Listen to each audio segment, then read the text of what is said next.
नमस्कार मित्रांनो. तुम्ही मेट्रो स्टेशनवर गेले असताना ऑटोमॅटिक गेट्स तर पाहिले असतीलच. हे गेट नेमकं कसं काम करतात? तर ऑटोमॅटिक गेट्स ही म्हणजे इलेक्ट्रॉनिक प्रवेश व निर्गमनची प्रणाली आहे. वैध तिकीट तपासण्यासाठी, प्रवाशांची गर्दी नियंत्रण ठेवण्यासाठी आणि विना तिकीट प्रवास थांबवण्यासाठी या गेटचा वापर होतो. जेव्हा तुम्ही स्मार्ट कार्ड स्कॅनिंग करण्यासाठी किंवा तुमचं तिकीट स्कॅनिंग करण्यासाठी गेटवर जाता, तेव्हा तो स्कॅनर तिकिटातील माहिती वाचतो.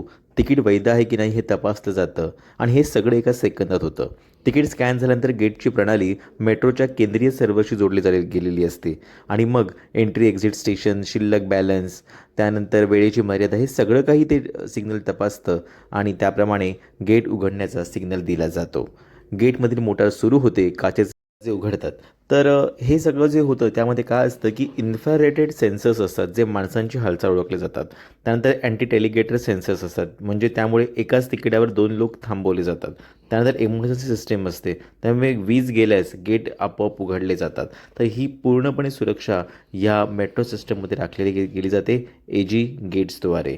तर जर तिकीट अवैध असेल किंवा जर तिकीट एक्सपायर्ड झालं असेल, आधीच वापरलं गेलं असेल, बॅलन्स कमी असेल, तर एजी गेट तिकीट अवैध आहे असा सेन्सर देतं. That's all. थँक्यू.